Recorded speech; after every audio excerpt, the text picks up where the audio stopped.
नमस्कार, आप देख रहे हैं अपना बिहार। मैं हूं आपके साथ विभा उपाध्याय। राष्ट्रीय बाल अधिकार संरक्षण आयोग यानी कि एनसीपीसीआर के चीफ प्रियंक कानूनगो ने बिहार के मदरसों में होने वाली पढ़ाई को लेकर बड़ा आरोप लगाया है।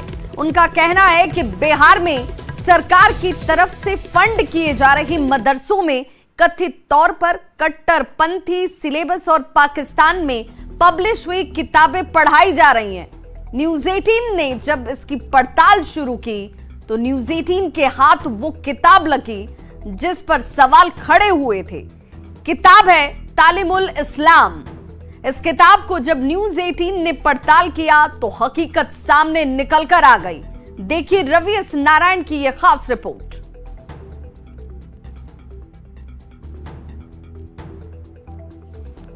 मदरसों में दी जा रही शिक्षा को लेकर काफी गंभीर सवाल खड़े हुए हैं और जिस ढंग से इस पर सवाल खड़ा किया गया है और जिस पुस्तक को लेकर कि तालीम इस्लाम जो है उस पुस्तक को जो पढ़ाया जाता है उस पुस्तक में गैर मुस्लिमों को काफिर बताया गया है, इसकी हकीकत जब जानने के लिए हम लोग पहुंचे तो वो किताब हमारे हाथ लगी। और आपको बता दूं कि ये किताब हमारे पास है तालीमुल इस्लाम। हजरत मुफ्ती आजम मौलाना मोहम्मद किफायतुल्लाह जो हैं वो ये लिखते हैं। और इस किताब में अगर आप जाएंगे तो पहले पन्ने में यहाँ जो अपनी बात लिखी हुई है वहाँ पे लिखा गया है कि यह एक मकबूल किताब है, मुसलमान बच्चों और बच्चियों को मजहबी तालीम के लिए लिखी गई थी, लेकिन यह किताब छोटे छोटे हर उम्र के आदमियों के लिए फायदेमंद साबित हुई है और इसमें हिंदी जानने वाले भाई भी इससे फायदा उठा सकें, इसी मकसद से इसका हिंदी एडिशन भी छापा जा रहा है। तो ये उर्दू में जो किताब है वो भी है और इसे हिंदी में भी छापा गया है जो हमारे हाथ में है। इसके पेज नंबर अगर 9 पे जाएंगे तो वो सवाल और जवाब के तरह जो है वो पूरे बातों को रखा गया है। यहाँ पे अगर जाएंगे तो पेज नंबर 9 में एक सवाल आता है कि जो लोग अल्लाह को नहीं मानते उसे क्या कहते हैं। जवाब है उन्हें काफिर कहते हैं। फिर सवाल आता है कि जो लोग खुदा ताला के सिवा और चीजों की पूजा करते हैं या 2-3 खुदाओं को मानते हैं उन्हें क्या कहते हैं। ऐसे लोगों को काफिर और मुशरिक कहते हैं। अगला सवाल आता है कि मुशरिक को मुशरिक बख्शे जाएंगे या नहीं। जवाब आता है कि मुशरिक को बख्शा नहीं जाएगा, वो हमेशा तकलीफ और दुख में रहेंगे। ये जो सवाल हैं इन्हीं सवालों को लेकर के लगातार जो है खड़े हो रहे हैं विवाद कि आखिर जो मुसलमान मानते हैं या अल्लाह ताला को सिवा दूसरे को मानते हैं उसे काफिर क्यों कहा जाता है और इसका क्या मतलब है।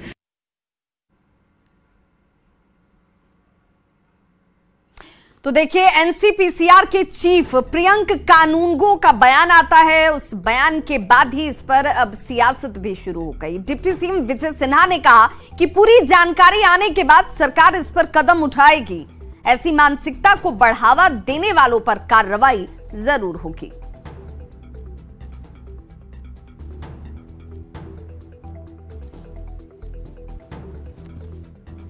देखिए इस तरह के रिपोर्ट हम देखे नहीं हैं, लेकिन मैं इतना बता दूं कि आज देश की जनता जो मालिक है, जो देश की तरक्की के लिए, देश के विकास के लिए, भारत के भविष्य के लिए अपनी कमाई का टैक्स देता है, कर देता है, उस पैसे से आज विद्यालय चलता है, मदरसे चलते हैं, कई तरह की योजनाएं चलती है और इस पैसे का कट्टरपंथ के लिए कोई जगह नहीं है।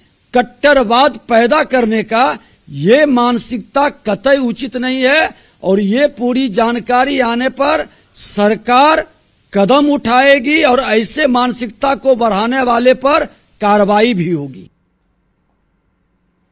तो डिप्टी सीएम जो है विजय सिन्हा, उनको तो आपने सुन लिया, लेकिन मदरसा बोर्ड के सचिव क्या कह रहे हैं? क्योंकि सवाल यही उठ रहा है कि आखिर कट्टरपंथ की पढ़ाई क्यों होती है वहां पर जब सरकार फंडिंग करती है जिसमें सभी के टैक्स की गाढ़ी कमाई लगती है।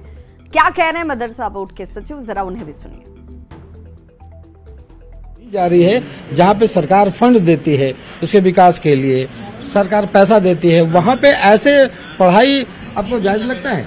देखिए अब ये तो एक परंपरागत शिक्षा है, जो धार्मिक शिक्षा है, जो बहुत पहले से चल रहा है और इस पर जो है अभी किसी तरह का हम लोग को रिपोर्ट राष्ट्रीय जो बाल संरक्षण आयोग का है प्राप्त हुआ नहीं है। अगर प्राप्त होती है तो सरकार उस पर निर्णय लेगी, उस अनुसार हम लोग कार्रवाई करेंगे। सर अब मैं आपको किताब दिखा रहा हूँ सर, मैं प्रूफ के तौर पर आपको किताब दिखा रहा हूँ। ये किताब है और यहाँ पे सर लिखा हुआ है कि जो लोग अल्लाह को नहीं मानते हैं उसे क्या कहते हैं, उसे काफिर कहते हैं। तो ये आपके सामने सबूत है सर, क्या कहेंगे ऐसी शिक्षा जो। अब देखिए, अब ये जो इस्लाम की पैदाइश हुई है उस वक्त से ही दो ध्रुव थे, एक इस्लाम के मानने वाले थे, एक नहीं मानने वाले थे। उस वक्त ही कहा गया था कि जो नहीं मानते हैं वो काफिर शब्द का अर्थ ये है कि जो इस्लाम को नहीं मानता है। तो उसी को इस किताब में लगता है कि लिखी गई है। तो सईद अंसारी साहब कह रहे हैं कि जो इस्लाम को नहीं मानता है वो काफिर है। सवाल ये कि जब मदरसा में पढ़ाई होती है जिसमें कि हिंदू बच्चे भी अब मदरसे में जाकर पढ़ रहे हैं, तो वहां पर उन्हें क्या यही शिक्षा दी जाएगी? हालांकि उनका जवाब संतोषजनक नजर नहीं आया। हमारे सहयोगी रवि एस नारायण हमारे साथ इस वक्त जुड़ गए, जिन्होंने इस पूरे बयान को लेकर बातचीत करने की कोशिश की, समझने की भी कोशिश की कि आखिर ये काफिर शब्द का मतलब क्या होता है। रवि, सचिव साहब भी कुछ खुलकर नहीं कह पाए। जी बिल्कुल, और एक ढंग से परेशान जरूर दिखे। और सबसे बड़ा सवाल है विवाह की, देखिए जहां पे सरकारी फंड मिलता हो, जहां से सरकार से पैसे दिए जाते हो, जहां पे बच्चों की पढ़ाई होती हो, वैसे अगर मदरसों में नफरत की पढ़ाई की जाए, कट्टरपंथ की पढ़ाई अगर कराई जाए तो सवाल तो खड़े होते हैं। लेकिन सबसे बड़ी बात है कि जब ये बातें सामने निकल करके आई और जिस ढंग से यहाँ पे बाल संरक्षण आयोग के जो अध्यक्ष उन्होंने बात लिखी, तो इसमें जो पड़ताल है वो हमने शुरू की। और न्यूज 18 ने जब पड़ताल शुरू की तो देखिए ये किताब जो है वो हमारे हाथ लगी। ये एक उर्दू में लिखी हुई किताब है, तालीमुल इस्लाम। इसी का अब हिंदी वर्जन भी किताब आया है, जो दोनों पुस्तकें जो हैं वो हमारे पास है।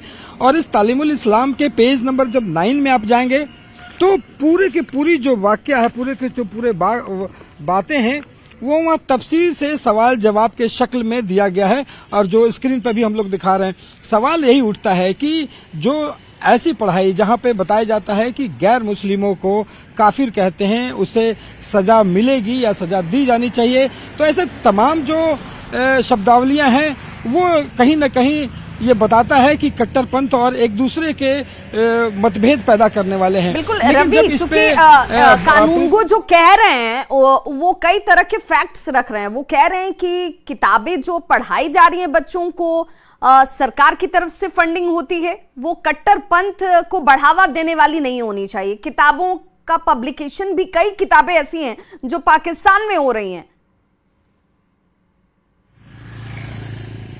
जी बिल्कुल, और सवाल जो खड़े किए हैं उन्होंने, और इसी के जवाब हम लोगों ने ढूंढने की कोशिश की। लेकिन देखिए सबसे बड़ी बात है कि ये जब सिलेबस चेंज किया जाता है, जब सरकारी संस्थान होते हैं जहां सरकार का पैसा लगता है, वहां पे जब अगर कोई सिलेबस डाला जाता है तो वो सिलेबस यूनिवर्सल होना चाहिए और ऐसा सिलेबस जो सबको पढ़ाई जा सके और संवैधानिक हो, जो सबके आपस के बीच की जो है वो भाईचारा का संदेश देता हो। लेकिन इस किताब में जो अगर पढ़ाई जाती है, जिसमें कुछ शब्द जिस ढंग से दिए गए हैं वो निश्चित रूप से एक ढंग से कहें कि नफरत फैलाने वाली या बांटने वाली बात जरूर क्या कोई ऐसा प्लेटफॉर्म है रवि जो ये मॉनिटरिंग करता हो कि जो बच्चों को पढ़ाया जा रहा है वो पढ़ाने योग्य है या नहीं है, किस तरीके के दायरे में? क्योंकि हम जब बुक्स को देखते हैं स्टैंडर्ड के हिसाब से ये तय किए जाते हैं कि बच्चों की मानसिकता के हिसाब से बच्चों के सिलेबस क्या होने चाहिए, उसके बाद क्या होना चाहिए। तो क्या कोई मॉनिटरिंग ऐसी कोई संस्था है? देखिए किसी भी क्लास की अगर एक पुस्तक लिखी जाती है और सिर्फ पुस्तक नहीं, उसके अगर एक भी चैप्टर अगर लिखा जाता है तो तमाम उसके लिए एक बोर्ड बनी होती है और बोर्ड कई उसमें विशेषज्ञ होते हैं, उसको शामिल किया जाता है और उसके बाद देखा जाता है कि यहाँ पे कौन सी सिलेबस, कौन सी चीजें उसमें पढ़ाई जा रही है। अगर उसके बावजूद ऐसी चीजें पढ़ाई जा रही हैं जिस पर सवाल खड़े हो रहे हैं, तो ये सबसे बड़ी बात है कि ये जब सिलेबस लाया गया था, कई साल पहले लाया गया था और जब वो सिलेबस लाया गया था तब से अब तक पढ़ाई जो है वैसे ही चली आ रही है। जरूरत इस बात की है कि सिलेबस में अगर कोई चीजें गैर कानूनी है या फिर कोई नफरत फैलाने वाली चीजें हैं जो जहां पे सवाल खड़े होते हैं उसे रिव्यू करना चाहिए। और रवि, इसमें दो चीजें हैं। पहली चीज तो ये कि मदरसों में अगर मुस्लिम बच्चे भी सिर्फ पढ़ते हो, हालांकि अब तो मदरसों में हिंदू बच्चे भी पढ़ रहे हैं, यहां तक ये भी बहुत बेहतर है, ठीक है, लेकिन अगर सिर्फ मुस्लिम बच्चे भी पढ़ते हो तो उन्हें ऐसी पढ़ाई क्यों पढ़ाई जाए कि भाई आप अपने धर्म को ही सब कुछ मानिए और इसके अलावा जितने लोग हैं वो काफिर हैं, उनके प्रति आपकी भावना दूसरी तरीके की होनी चाहिए। ये किसी भी राष्ट्र के या राज्य के हित में नहीं है, मानवता के हित में नहीं है। ये उस लिहाज से भी गलत दिखता है। दूसरे लिहाज से देखा जाए, अगर वहां पर मुस्लिम बच्चों के अलावा दूसरे धर्म या संप्रदाय से जुड़े हुए बच्चे भी शिक्षा ग्रहण करने के लिए जा रहे हैं तो वहां पर उनके दृष्टिकोण, उनकी भावनाओं को भी आहत नहीं होना चाहिए। इसकी भी सीधे तौर पर अवहेलना दिखती है।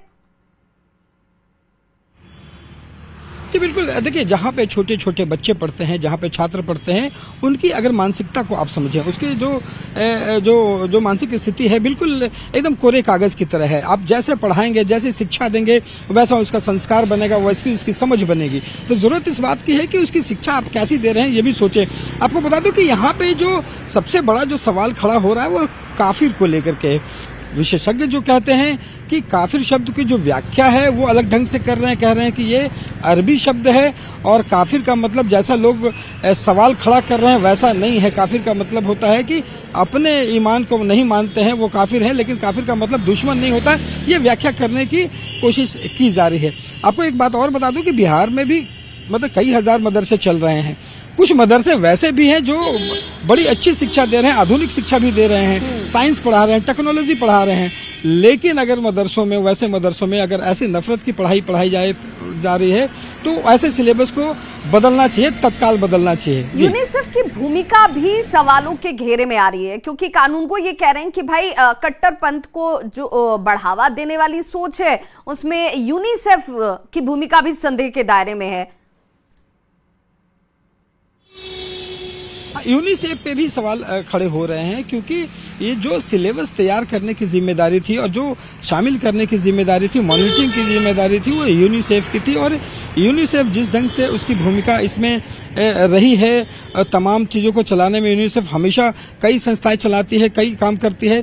लेकिन इसमें जो कानूनगों ने जो सवाल खड़ा किया है कि यूनिसेफ ऐसे कैसे कर सकता है जब ऐसे चीजें उस सिलेबस में डाला जा रहा है, तो आखिर वो विशेषज्ञ की टीम कौन थी, किन लोगों को शामिल किया गया था कि इस चैप्टर को इस ढंग तरीके से डाला जाए, या फिर इसे फिर से बदलने की जरूरत है। ये तमाम सवाल जो है यूनिसेफ पे खड़े हो रहे हैं अभी। बिल्कुल रवि, यहीं तक सवाल नहीं है, सवाल ये भी कि कानूनगो तो अब बड़ी सख्त शब्द में ये भी कह रहे हैं कि भाई हिंदू बच्चों का दाखिला ही वहां मदरसों में नहीं होना चाहिए, क्योंकि उन्हें उनके अपने धर्म के विरुद्ध वाली शिक्षा दी जा रही है, उनकी भी मानसिकता को बदलने का प्रयास किया जा रहा है, तो उस पर भी विराम लगना चाहिए। क्या इस दिशा में जब सवाल आपकी तरफ से उठाए गए तो कोई जवाब मिला संतोषजनक?